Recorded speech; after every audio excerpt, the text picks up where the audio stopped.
The West Wing can be venerated and turn out to be a archival showroom. Archival showroom, not a museum, not a museum, archive showroom. Now, let me tell you this Shanghai experience. If you have been to Shanghai, along the Bund, actually the Shanghai municipal government had purchased a huge historical building along the Bund on the left-hand side. I mean, if you are looking at it from the promenade, Zhongshan East Road over there. Now, this is a historical building built in 1920.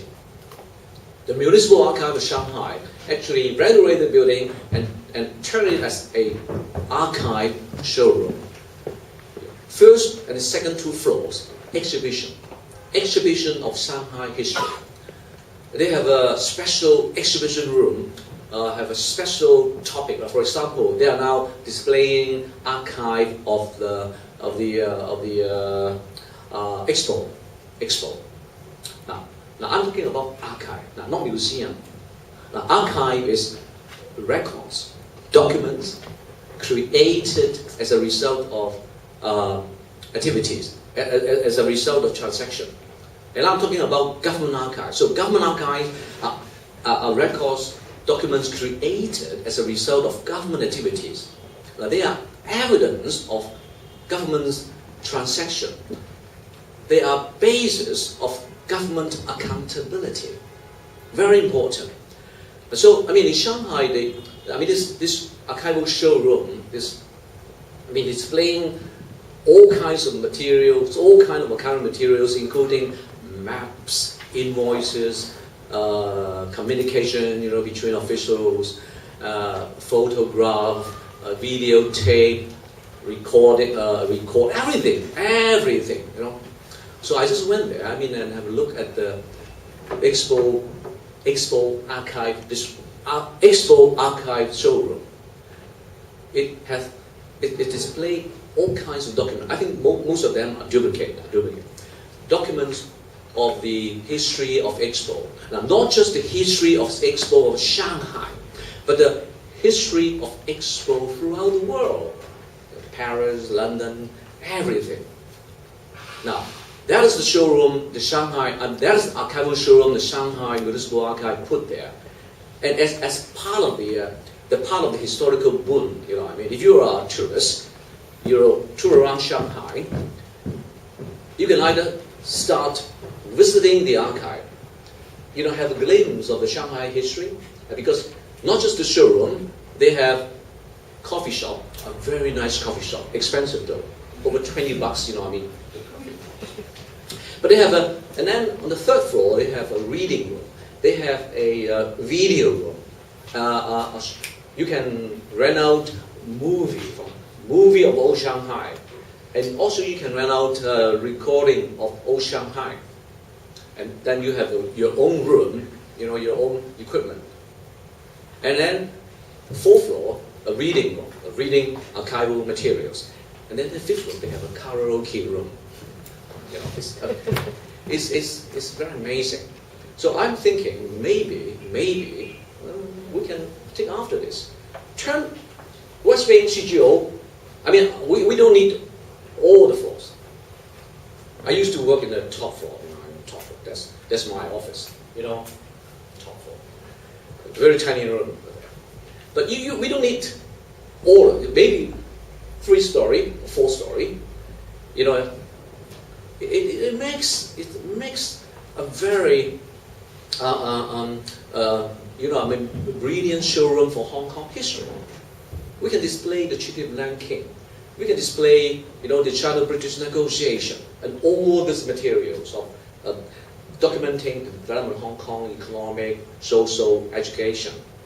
See, for all these tourists coming from Kowloon, arriving in Central, that is actually the perfect starting point. The entrance to the Battery Park, the entrance to the whole Government Hill. So, but of course, the only thing I am worried is whether we have sufficient archival materials. Now that comes to the matter of Hong Kong because we do not have an archive law. We don't have an archive law in Hong Kong. It's Rachel just mentioned. Archive is very important. Archive is, actually, as I said, the records, the evidence of government transaction, government activities, government decision, major policy decision is all there. But we do not have an archive law. That means official government, the public servants, they do not have this legal obligation to create records, preserve records, and at the end of the day, have the record transferred to the archival authority for appraisal and deposit there permanently for posterity. And also, members of the public has no legal right to request for access to archive in the public record office. Now, so no law, government official is no legal obligation to create record and preserve record. Now, this is not an academic debate. This is actually happening now. The records. I've been working in the archive for, as I said, 20 years. Especially recently, after 1997, actually we start not receiving record from the bureaus. See, the bureau's record is the most important records. They document major policy making. But we stopped receiving records from the bureaus. It's a shame. It's very frustrating. I mean, working in the archive, because we were paid by the Congress, but we got nothing to do. Because no record coming in. We don't have much appraisal to do. We don't have much cataloging. But we do not call cataloging in archive. We call it description. We have no. I mean, our job is becoming so easy. So. We have a group. I'm sorry if I steal the thunder. We have a group called the AAG, the Archive Action Group. And we have, this is a very small group now.